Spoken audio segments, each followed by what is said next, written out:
So good evening and welcome to our online information session about the proposed 2023 budget. As I mentioned to our attendees, we've switched to a meeting format to make it easier for us to have discussion with our smaller group tonight.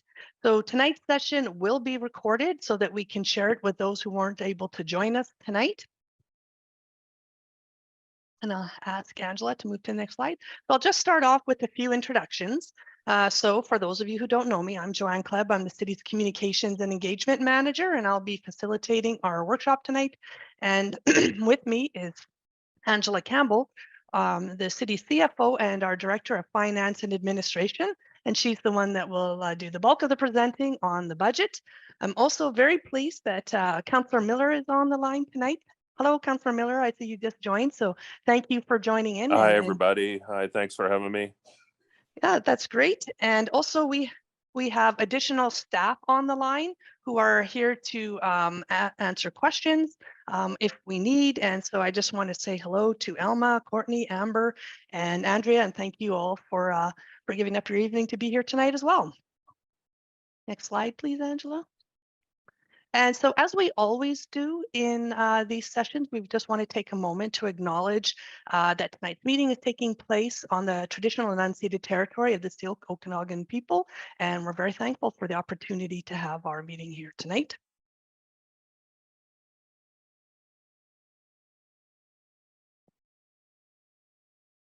So just a few quick tips on how we'll run tonight's session. It's pretty easy when you have a smaller group as we do today. But what I will ask is that you just hold your questions to the end. Angela is going to go over a fairly short presentation that's going to give you the nuts and bolts of the budget. You can keep your cameras on if you like. It just makes it a little more conversational, but don't feel any pressure there. We do ask that you keep your microphones off. And most importantly, we hope that you'll be open to the views of others because people do have different priorities and interests in the budget, and we want to hear all voices. And so at the end, we'll ask that you kind of let us know either through, raising your hand or in the chat. Let us know if you'd like to ask questions, and we hope that you will ask questions. So take note of them as we go along here, and we look forward to hearing your thoughts once Angela shares her overview. Great, thank you, Joanne, and thank you everyone for joining us this evening. It's great to see so many people engaged in the budget process. On the agenda for today, I'd like to give an overview of the financial plan, reviewing what's new for 2023, some high-level budget highlights, and then the proposed tax rates. So this year, the financial and corporate business plans have been amalgamated into one consolidated document, which better ties in the city's corporate initiatives into the budget. This document has been further enhanced to provide more information to the public on what's included in the plan, what services the city provides, budget highlights, and the financial impacts to our residents and businesses. So revenue and expenses each increased 7.5% respectively from 2022 to bring the amounts to $134.8 million for revenues and $115.3 million for expenses. These figures are net of the taxes that we collect on behalf of other governments. And the difference between the revenue and expenses here, that amount goes into reserves, which funds our capital programs as well as some of the other operational needs. Focusing in more specifically on the general fund, revenues in 2023 amount to $68 million, which is up $6 million from 2022, just under a 10% increase. And expenses in 2023 amount to $63.6 million. These are up $4.2 million from 2022, a 7% increase. A large portion of the general fund expenses is allocated to protective services, which now makes up 41.5% of the overall general operating budget, which is up around 1.5% from 2022. Some highlights from the 2023 general fund include an increase to gaming revenues up to $2 million, which is based on the results of the 2022 gaming year, which saw a return to pre-COVID levels. In addition, recreation revenues are being increased by $400,000 up to $2 million annually, not quite returning to pre-COVID levels, but a significant improvement from the year before. And also the city saw higher than anticipated return on investments. And as a result, we were able to increase our investment income by $2 million up to $3.7 million. Some of the financial challenges that we saw during the compilation of the 2023 budget include the 2022 taxation deferral that was approved during the previous year deliberations, in addition to normal and extraordinary inflation that we've seen across many city functions. So these challenges have resulted in a shortfall of just over $6 million in the 2023 General Operating Fund, which is comprised of $3.7 million for the taxation deferral, $1.3 million for inflation and operational expenses, and an additional $1.1 million for priorities and initiatives. So during the deliberations in November of 2021, Council approved the deferral of 7% of taxation into future years with the use of the remaining COVID-19 Restart Grant. This was primarily related to the significant community safety initiatives that were being added into the budget in that year.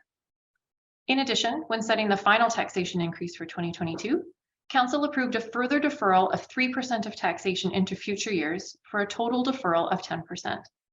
The plan was to phase in the impacts of these deferrals over the course of the next 3 years, which starts in the 2023 budget cycle, with the use of surplus reserves used over this timeframe to offset the difference. Forecasted draws of surplus funds to balance the budget until the deferral is fully incorporated into the rates are in excess of $3 million. During the public engagement process as part of the 2022 budget, one of the questions that was asked through this Shape Your City feedback was about the community safety initiatives and the public's thoughts on if and how those initiatives should be funded.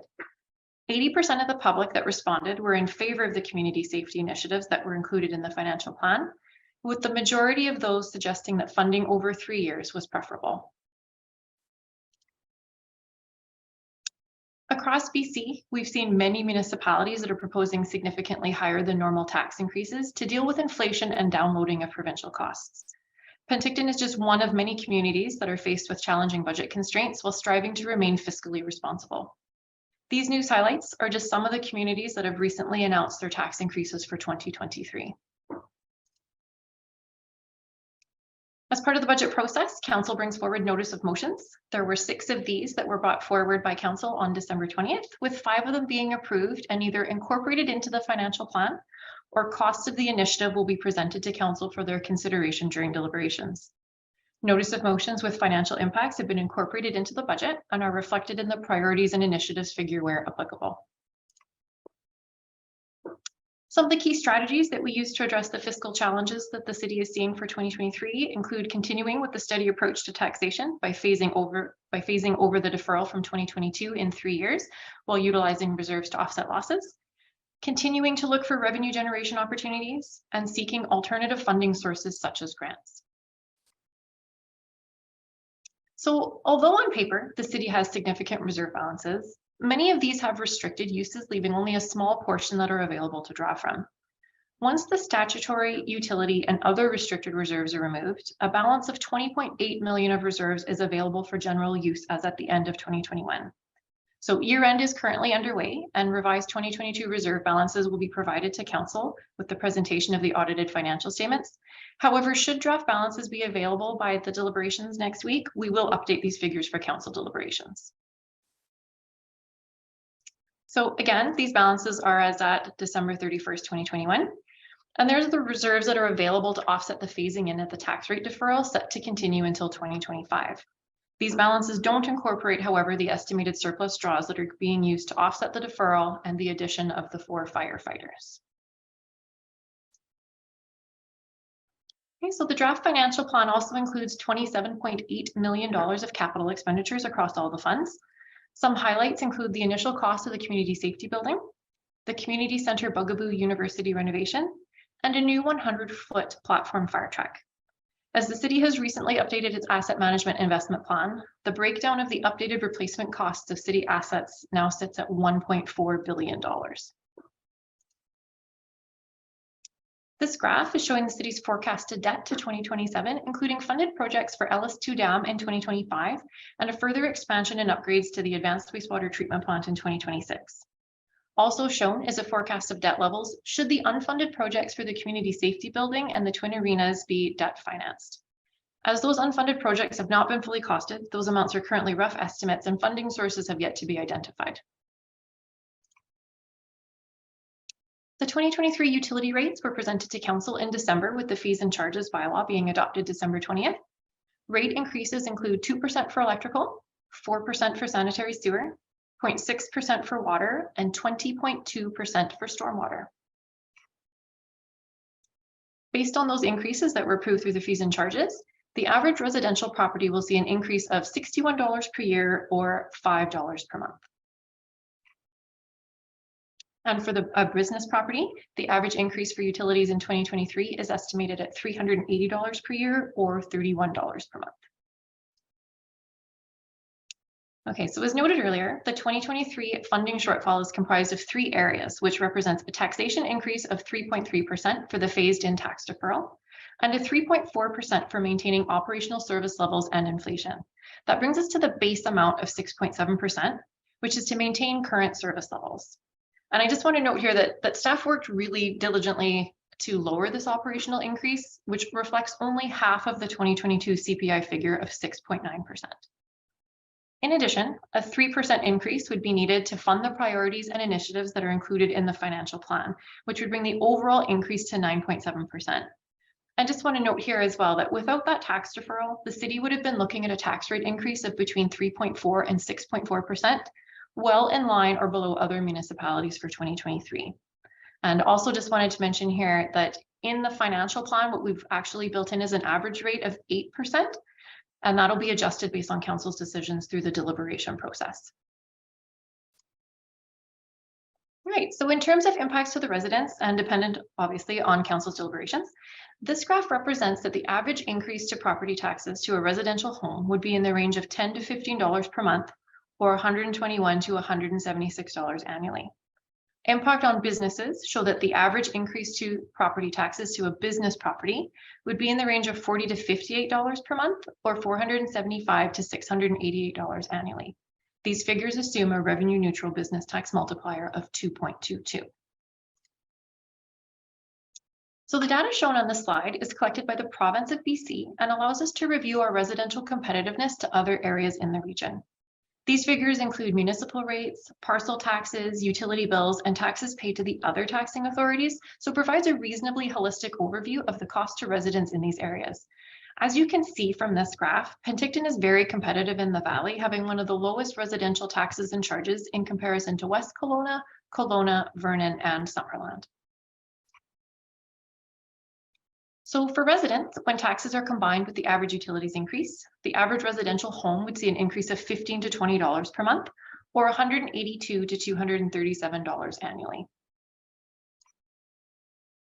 For businesses, when taxes are combined with the average utilities increase, the average business property would see an increase of $71 to $89 per month or $855 to $1,068 annually. And as previously noted, these figures assume the revenue neutral business tax multiplier of 2.22, which I'll discuss now on this slide. So currently the increases have been estimated using that business tax multiplier of 2.22, which is using the revenue neutral approach as per council policy. So the revenue neutral approach is calculated on a class by class basis. When assessment values change, the tax rate is adjusted so the dollars remain the same. Under this method, whatever increases passed by council, each class would see that percentage equally. So council generally discusses the multiplier during budget deliberations, but as we don't have final 2023 assessments yet, staff will present updated information to council when tax rates are set in April, and then a final decision can be made at that time. Okay, so at this point, I would like to open up the discussion for any questions. Great, thanks for that, Angela. Yeah, maybe stop sharing your screen for the moment and we can bring it back up if we need to, but we'll just say hello to the group tonight. Hello, everyone. Hello to those who are brave enough to put their cameras on today. So let's get into the questions. I see no one's put their hand up yet, but I know who I can call on, and her name is Lori Goldman. Too early, Lori? Yes, so I do have a few questions. I see that the electricity charges are quite high and water and sewage is quite high.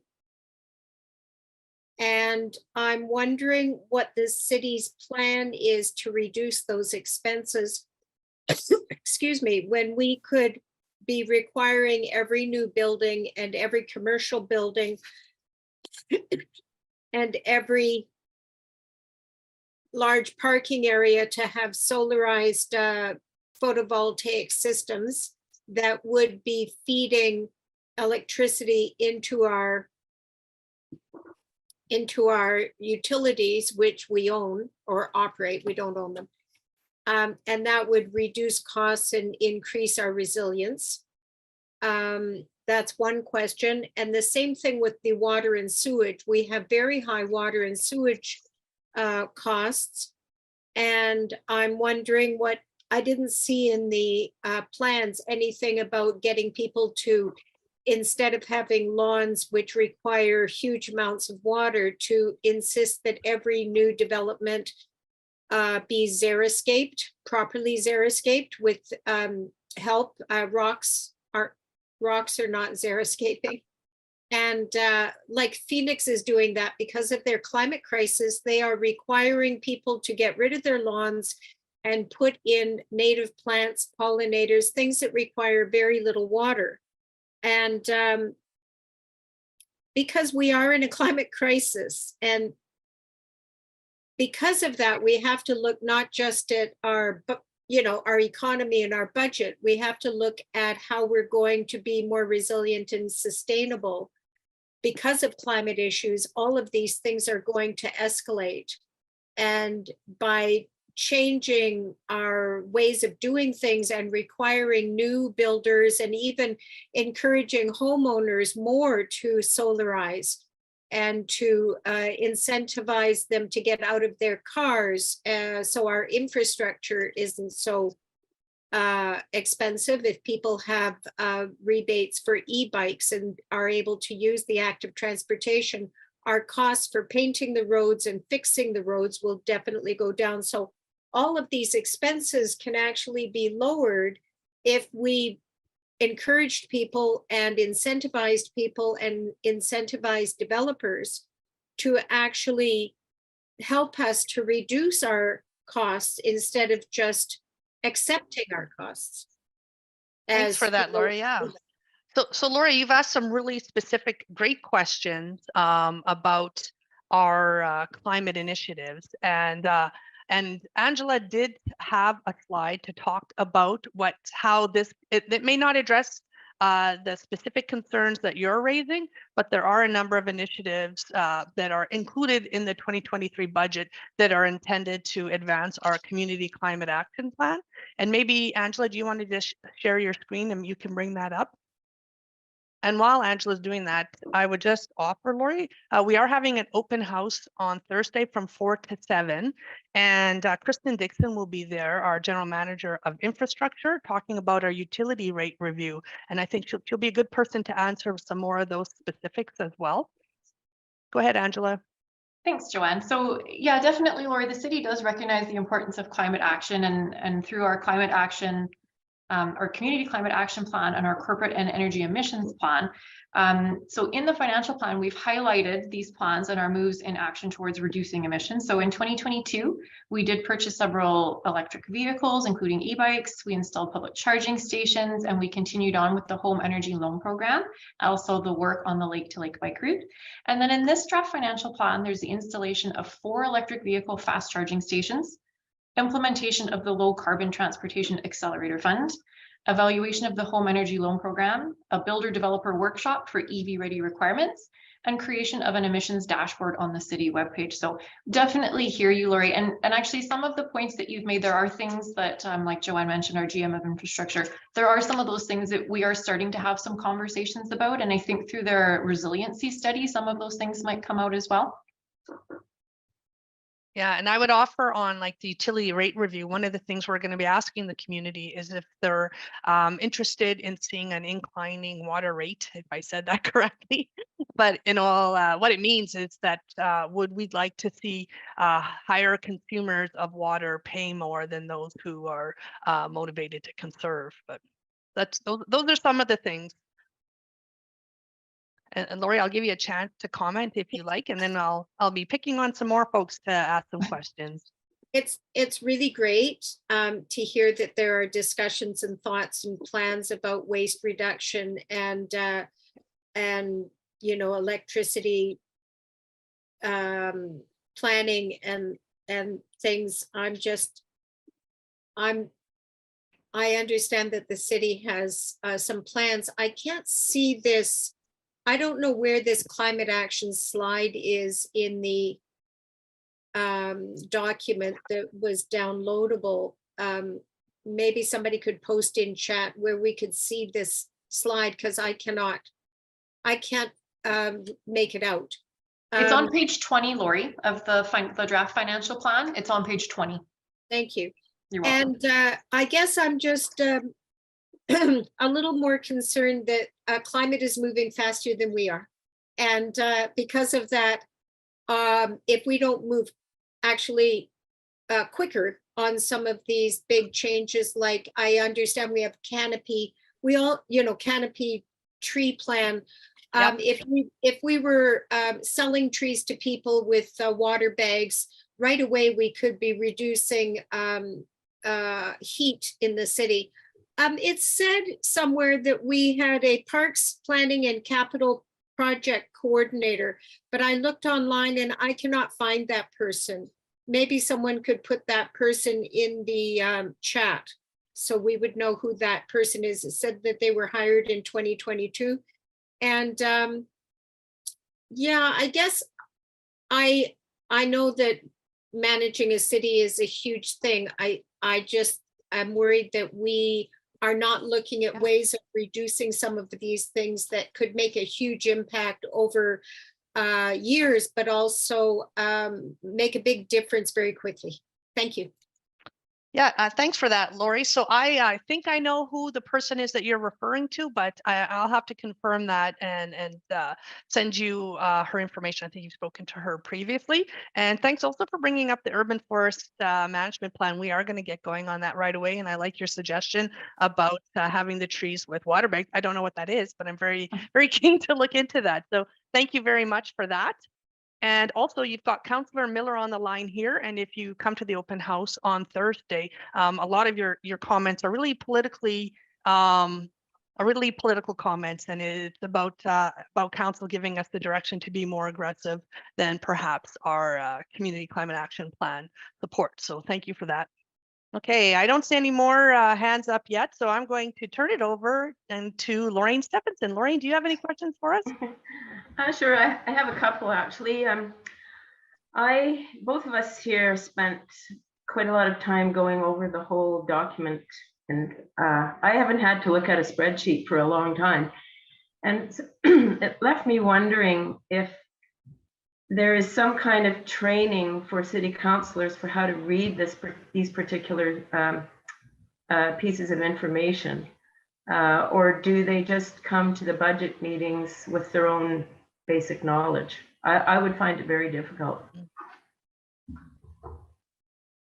Yeah, I'll let Angela answer that one.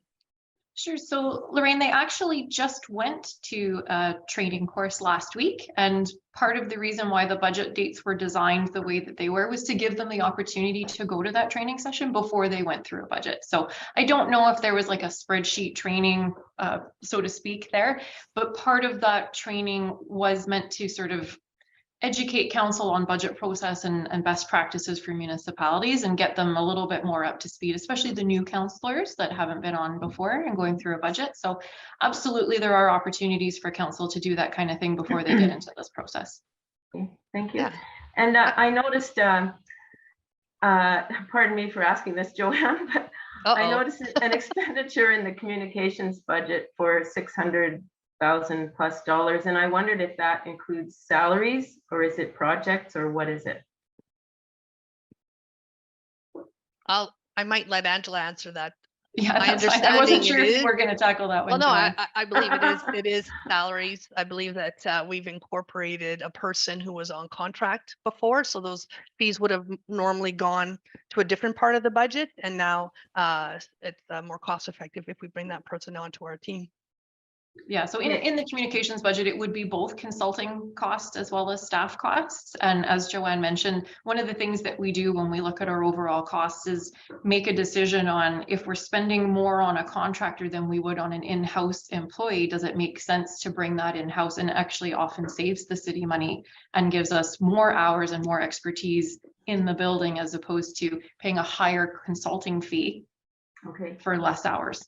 Okay, and my other question related to that was about the jump in expense for mayor and council from last year to this year. It looked like it went up about 2 or 3 times. I don't have the thing in front of me right now, but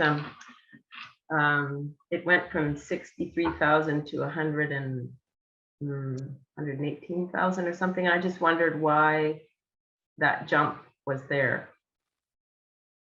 Sorry to put you on the spot, Angela. No, that's okay. So I'm Yeah. just looking at the mayor and council page. So it didn't really change that significantly. In 2022, the budget was 319,000, and in 2023, it's 347,000. And the difference from that was really training, public engagement, that kind of thing. What you might be looking at more so is that there was a reduction in the overhead credit that was applied to that department, and that changed, but it actually went down and not up.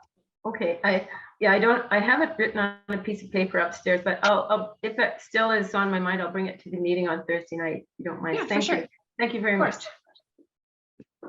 Great. So I've got a few more folks that are brave with their cameras on.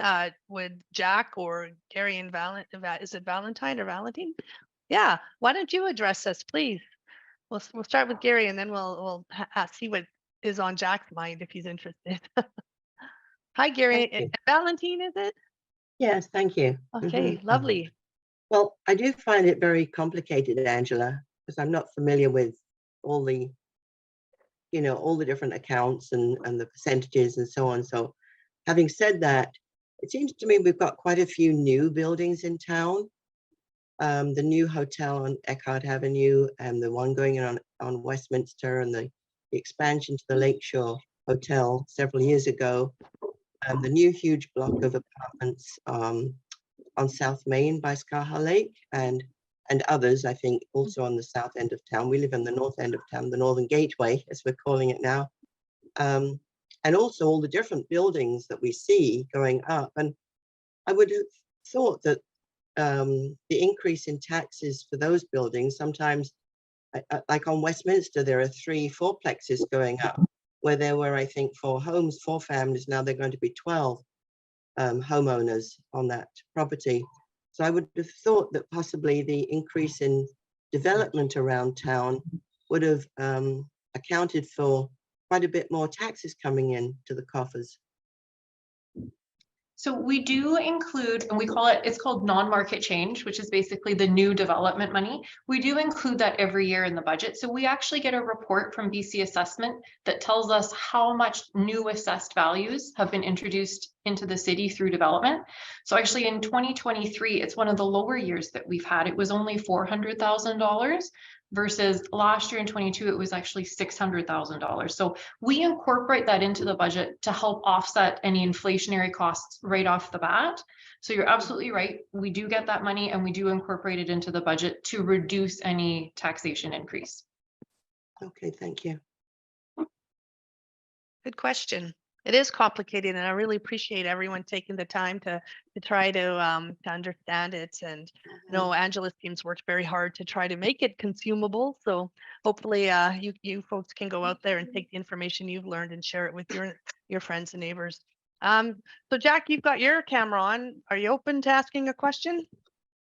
Sure. Can you hear me? Sure can. Okay, good. First off, I'd like to also mention how difficult it was to read the financials. I'm quite familiar with financial statements, and it took me quite a long time to get through this. So I can imagine somebody that hasn't read financial statements would be at a complete loss. And now my question is like dealing with the SOEC complex, the operating budget. I'm curious as to why the expenses for Memorial Arena are going to drop significantly from 2023 onwards? Oh, that's a good question, Jack, and I'm actually not sure that I know that off the top of my head. I'd probably have to look back at the reports that we got from the SOEC and look at that specifically and get back to you. I don't recall the reason off the top of my head, to be honest with you. Okay, there hasn't been any more talk of shutting down the arena then? Anything to do with the arena will be coming back through council for the twin arenas. I just flipped to the SOEC complex page, and Memorial Arena, the costs are pretty. You're talking about because it went from 61,000 down to 9,500? Is that what you're referring Right. to? Correct. If I had to guess, Jack, I'd say that there were probably just some significant operational repairs that we did in 2022. Okay. That aren't forecasted to be in the future, but we can confirm that for you. Anything to do with those arenas, when the twin arena sort of discussion happens with council in terms of replacing and what rinks that we need, that's when they'll have to make decisions about the existing arenas and what the community needs for ice space. So those will all come to council and they'll drive the decisions on what we do with the arenas. Okay. Now, also regarding the SOEC, the revenues are $200,000 for the year. Is that including ice rental, concerts, everything else that goes on at the complex? So it's a good question, Jack. So we don't account for that information in our budget because that's well, it's now OVG, the Oakville Group. That's their revenue and expenses. What you see in our budget is we're taking into account the expenses for their deficit because that's what we're required to fund. The revenues that you're seeing, that 200,000, there's some lease space in that building and some other miscellaneous recoveries that we bill out for. That's the city's revenue, not Spectra or OVG. So that's all that you're seeing in there, not their actual financial statements. And you'll see if you watch the budget deliberations, Dean will be there doing a presentation, Dean Clark, on their budget, and you'll be able to see a breakdown between the facilities and all their revenues and expenses. Okay, so the expenses for the SOEC complex then are continuing on in the $2 million range for the foreseeable future. Is there no expectation from the city that the complex will begin to generate a profit at some time? That's an interesting question, Jack. So the reason that we're seeing the expenses sort of continue on at that higher level is because costs have gone up significantly since COVID. So labor costs are significantly higher, food costs are significantly higher. So it hasn't returned back to a pre-COVID level that way. I'm not aware that, and I know I've seen, I think Lorraine, you said something about that the facility was supposed to be financially sort of standalone. I honestly don't recall that ever being anticipated. To me, it would be similar to like a recreation center where it's generally subsidized. Entertainment type facilities generally are subsidized and don't operate, like aren't able to generate enough revenues on their own to pay for itself. Okay, so basically though, the taxpayer is paying for that complex to operate then, correct? They're offsetting the deficit. Yes. Right. Yep. So, similar to what we do for the recreation center, other recreational type facilities. Okay. Okay. So my next question, and it's not directly related to the budget, is why is there no public access to the offices of the SOEC? When you say public access to the offices, you're meaning to talk to them or to see their information? Yes. For example, I wanted to discuss a schedule for Memorial Arena, and I went to the SOEC, and they told me I couldn't go into the offices to talk to anybody. Now, I would think that being that it's financed by the public, that we should have access to the people who work there. What's going on behind the scenes? So they are a private business. that has a contract with the city. So they don't have the same level of, I'd say, transparency or availability to the public as City Hall would.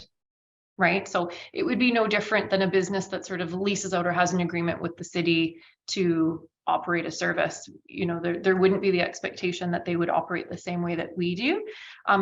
I would be surprised to hear that if you requested to meet with them, that they wouldn't accommodate that. I do find in the past that they are really good about meeting with people and discussing concerns. I've had no problem getting a hold of them on the phone. It was Oh, okay. just a visit. But my concern is that as a taxpayer, we're putting $2 million a year into this business to keep it running. And yet, who's watching? Who's monitoring what's going on in there? So the How do we know? Yeah.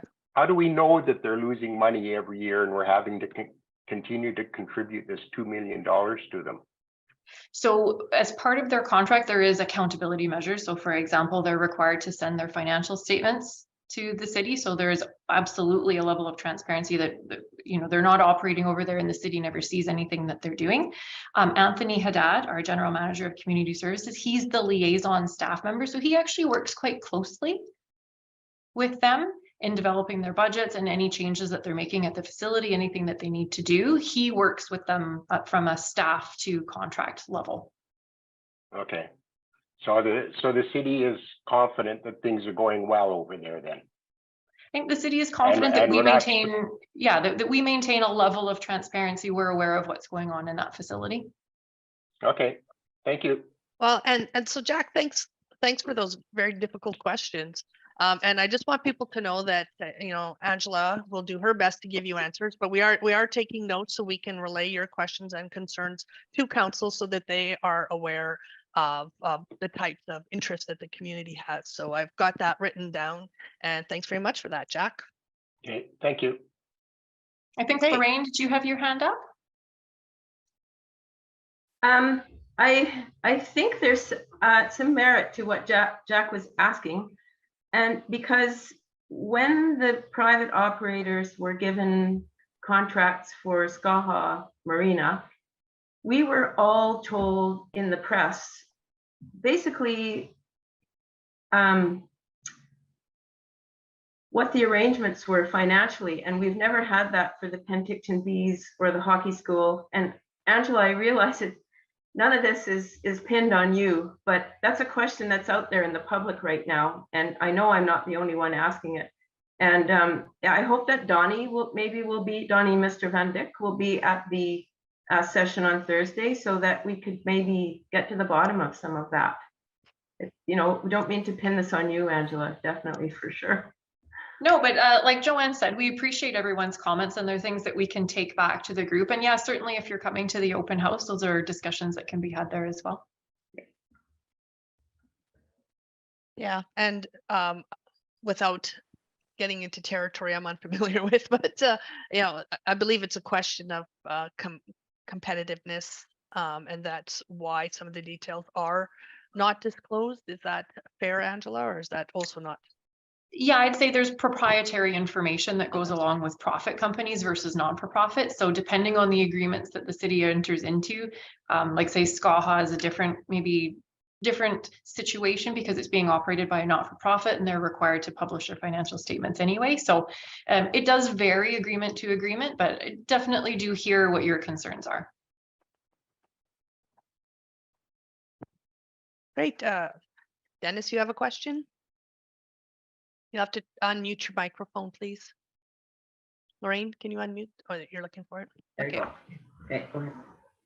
Yeah, this is Dennis here. I'd like to just dive in a little on what's been said because I noticed in the financial plan process, there was a reference to an arena use analysis. And my question is, what's the output that's coming from that particular analysis, and how would it be used to address questions such as those that Jack has posed?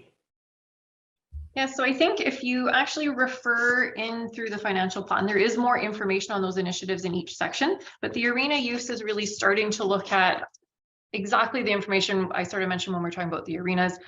what does the city need for arenas? What does that look like? How much ice time is needed? In order for us to make any decisions about arenas in the future, we'd actually have to start tracking use now so that council has enough data to make those decisions. So that's really what that project's about.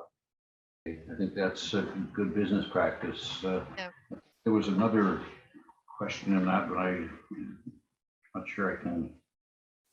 Yeah, there was under the category of assets and capital borrowing, it said there was 2 unfunded projects, 25 million for community safety building, but 35 million for the twin arenas. So are those going to be independent of the SOEC campus? And what are those particular arenas?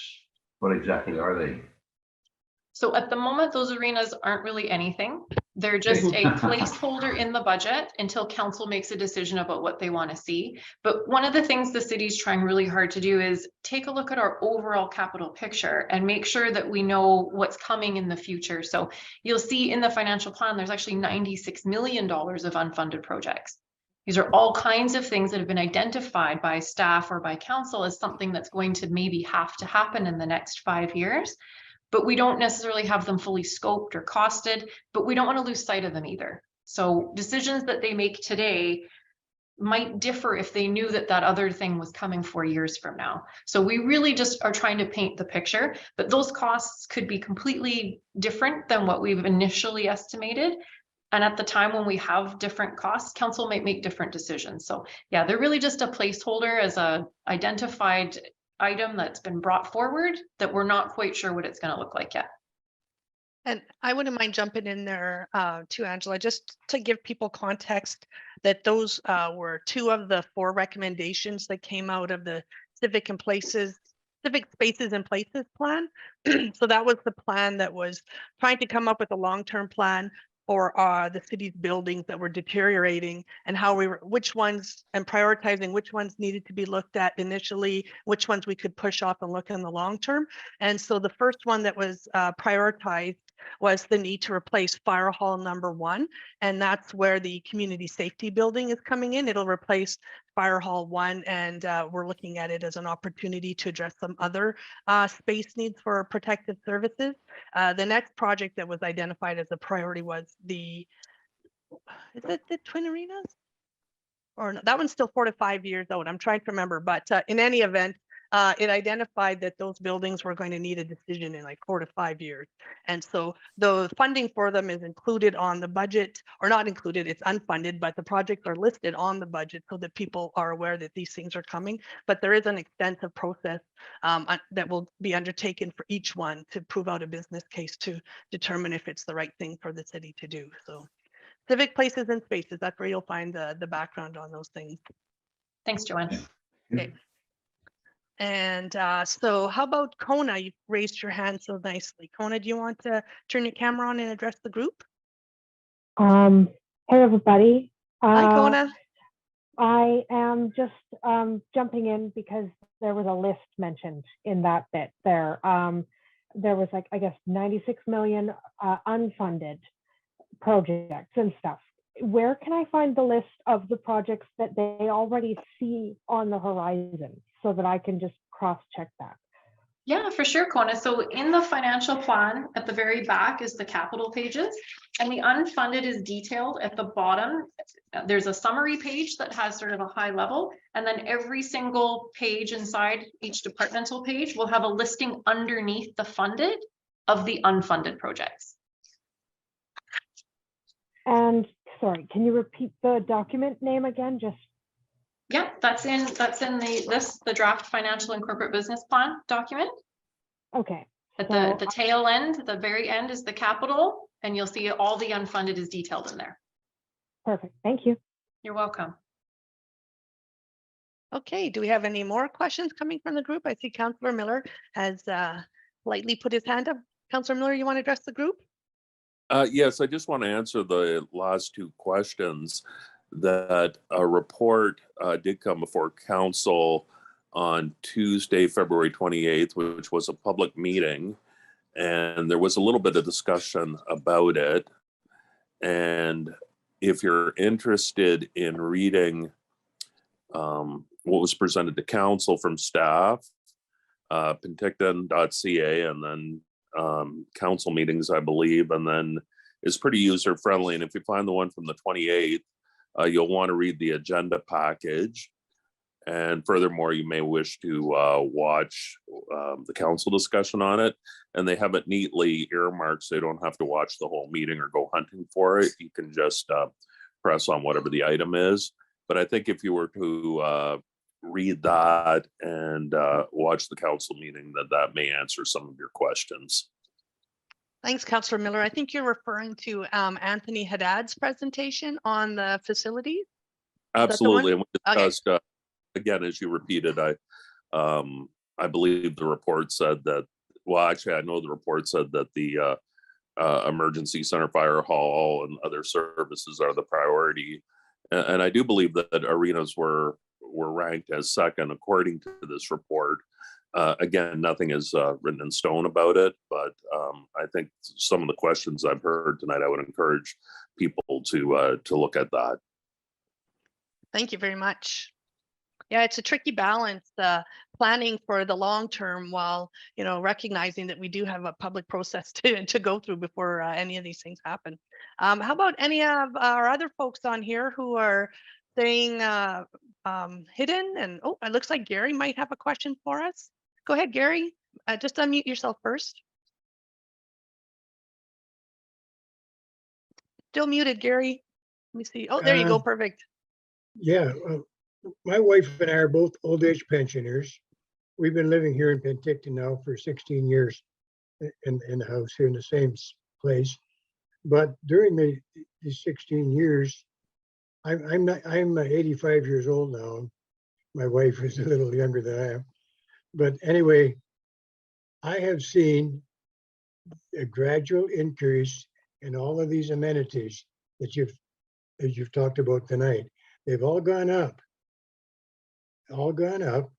We don't know why they've gone up, but I can tell you one thing: my wife's old age pension and my old age pension has not gone up, and we're still living on the same amount of money we've been living now for the past 15 years, and we're managing. And if we can do it as a couple, why can't the city of Penticton do it? Why can't they do it too?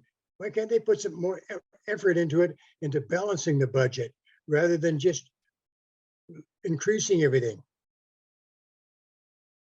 So Gary, That's my I question. do, oh, sorry, are you done?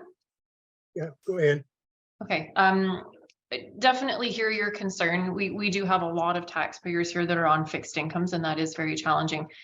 I do want to assure you, we go through a very rigorous process in developing the budget to keep the cost as low as possible. But there's inflationary things that impact a municipality that don't impact individuals. So for example, fuel, insurance, chemicals to run the treatment plants and the pool, those things all raise sometimes exponentially higher. And as a municipality, those are the services the community wants us to provide. The cost of those things does rise, and we don't have another method of generating income outside of our user fees and taxation. So it is a difficult balance, but I do want to assure you, we don't just pass along costs. There is a very rigorous process that goes into our budgets. And these are things that council has to decide in terms of, do we keep the same service levels that we've been providing to people, or do we reduce them to decrease our costs?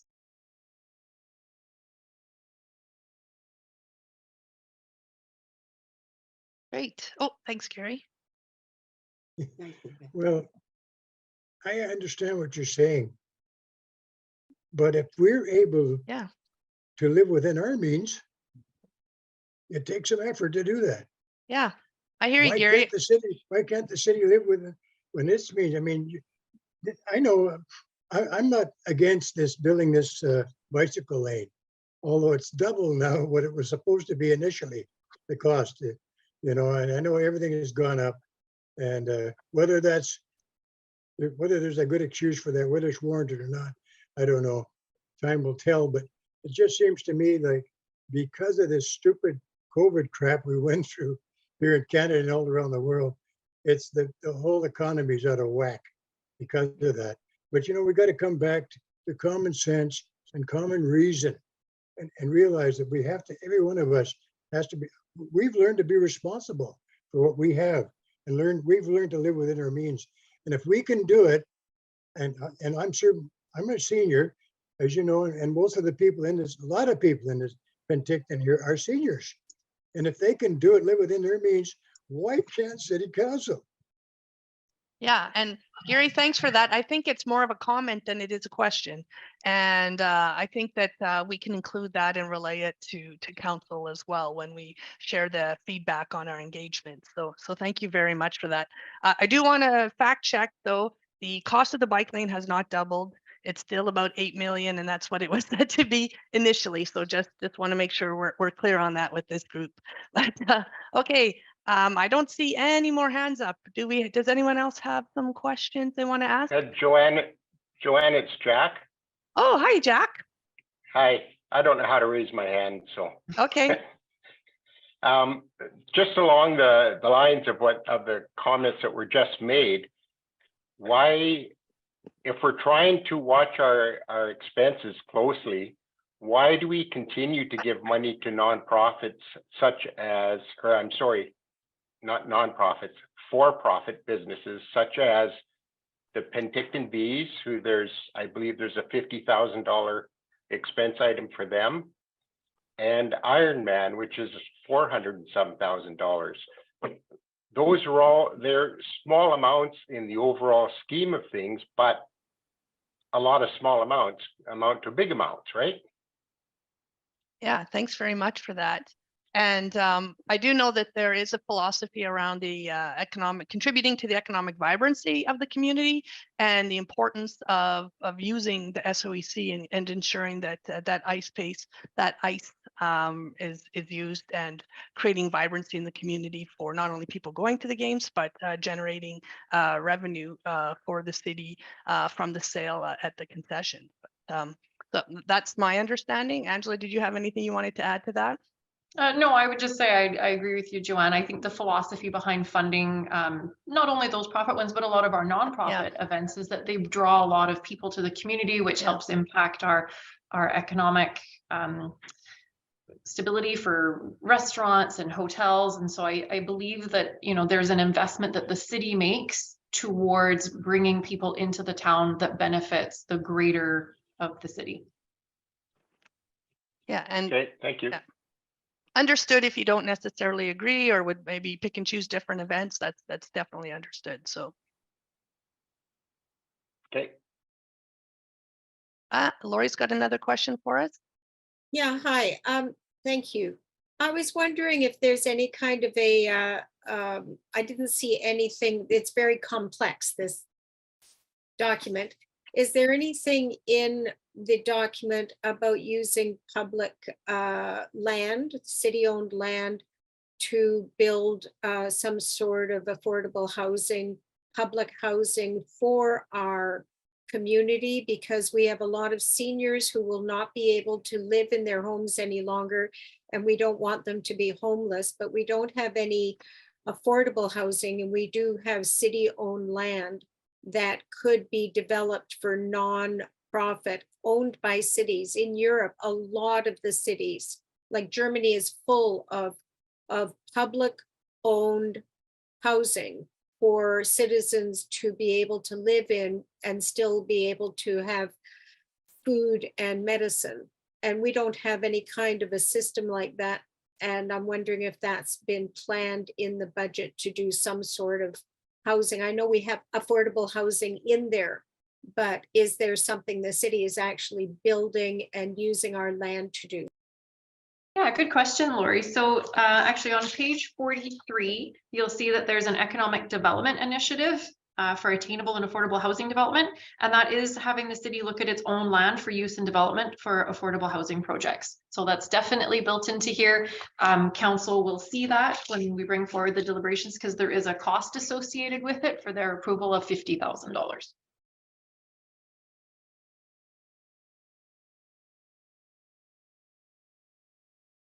Hey, Lorraine and Dennis.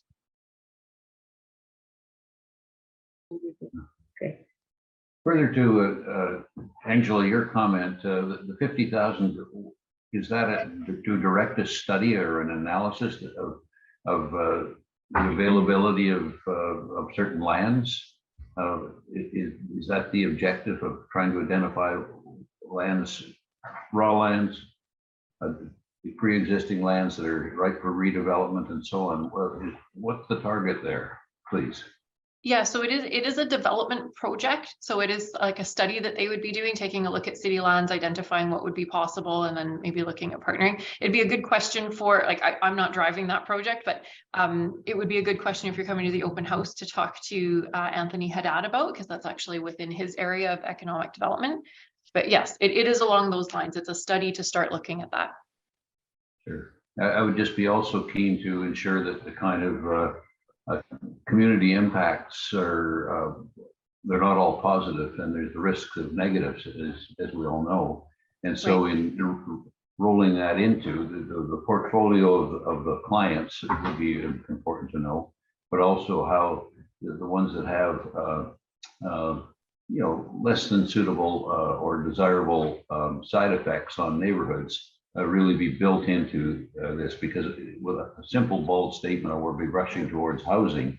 I think there was kind of plenty of mistakes made on that throughout this country and the U.S.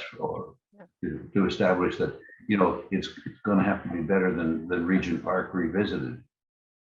Yeah, and are we distinguishing between supportive housing and attainable housing? Because I think what we're talking about is not supportive housing. Is that fair? That's not what this project is looking at. That's in the purview of BC Housing. Okay. Yeah, I believe it's Is that what you mean, housing, Lauren? not sustainable housing. And I think too, Dennis, just on your comments there, one of the other things that's built into the financial plan is a refresh on the official community plan.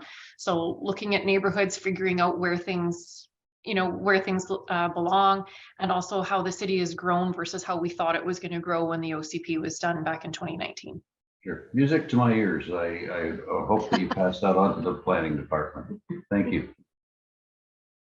And sorry, Dennis, just to clarify, the music to your ears was when you were drawing those distinctions of those housing categories, but also how that would be considered in a proper planning analysis, because I think we've watched some fairly ad hoc location decisions made, fairly recently and before. And so to kind of go that extra mile in the location rather than just rushing to something because it's quick and available, look at it in the fuller context, and particularly how consequences on surrounding properties are going to be factored in and managed. Thank you, Dennis, and I'm counting on you to participate. Okay, I will. Okay, do we have any more questions from the group? If you're all enjoying yourselves still, Angela has a few questions that we actually anticipated that you haven't brought up yet, but there's some good information there. So maybe I'll turn it over to Angela to share some of these other questions that we thought this group would come up with for us. But sure, let me just share my screen here, Joanne. All right. One of the things that we thought we would get asked is how were some municipalities able to have smaller increases? So like I mentioned before, our operational and inflationary increases are in line with other municipalities. That would have brought us to 3.4 to 6.4%. But then through our priorities, we're proposing some other initiatives like adding more RCMP members and municipal staff, as well as 4 more firefighters. So like I mentioned before, staff worked really hard to keep the cost pressures down as much as possible. And although I can't speak specifically as to how other places balance their budgets, most of them try to offset increases between fees and charges and taxes. So for example, Summerland raised their utility rates by 10% for the year. So it's not surprising that they proposed a lower tax increase for 2023.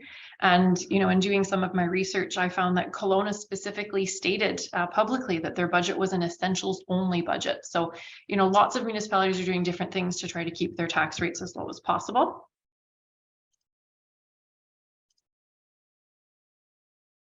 Okay, another question we thought we might get asked was why can't we just keep drawing from surplus? So the current financial plan contemplates draws from surplus with the continuation of the phase in of the deferral, and estimated over the next few years is between $3 to $5 million, depending on what council does for a tax increase. Drawing from surplus is a temporary measure. There's only so many funds that can be drawn on, and once they're depleted, a more significant increase would be needed as the draw would be compounding over time. So if you think of it like using your savings account to subsidize your monthly spending, eventually your savings would run out and you'd either need to make more money or reduce your expenses. Okay, what does fiscal sustainability mean? Because we do like to throw that out and we do like to say it. Being fiscally sustainable doesn't mean that the city doesn't spend money. It means that we spend the amount of money needed to provide the services the community wants, while not creating a future burden in our assets for the community in the future. So really kind of ties in with a few of the questions that were asked earlier. Some of what the city does is it provides a certain level of service to the community. During COVID, one of the things we did was we went out and asked the community, what level of service do you want? Should we be mowing less? Should we be doing the garbages less often? And actually what we heard back, even during the tough times of COVID, was people wanted the service levels to stay as they are. So that is generally how we build the budget, is with the current service levels. And then through feedback from the public and direction from council, those things can be changed that way.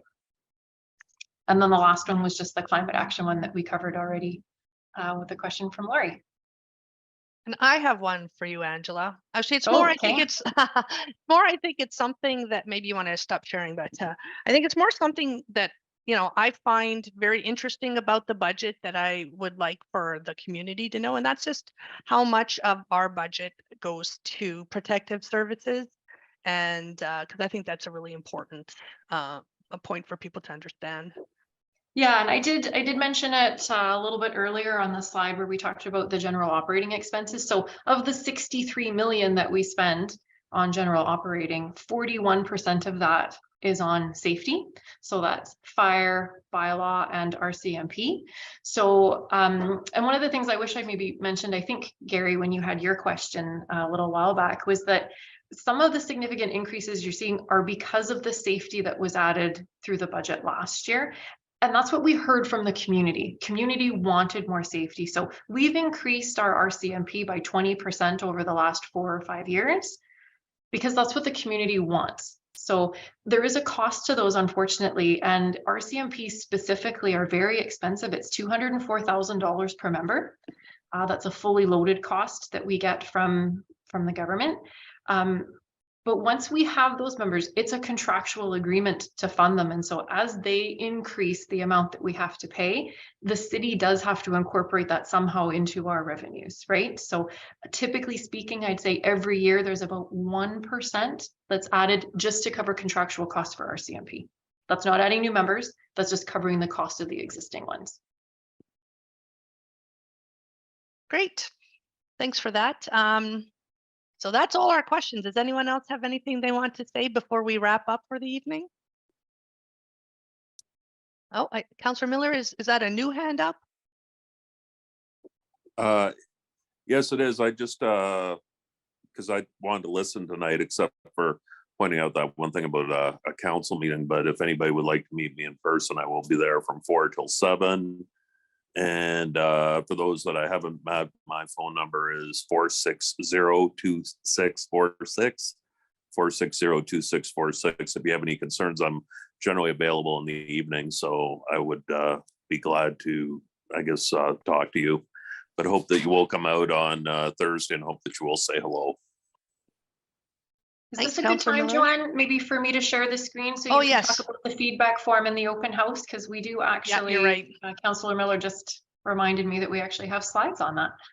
Yeah, that's right. So very typical for our process. We try to gather feedback in any number of ways, trying to make it as easy as possible. So I've taken notes of what was said tonight, but if you want to kind of formally submit your response or your thoughts, we have a few questions on our feedback form just to make sure that the priorities in this budget are the priorities that you see, and also just gather your general feedback on the budget. So we're collecting feedback until March 10th, and I'll be sharing the results at the start of budget deliberations on March 14th.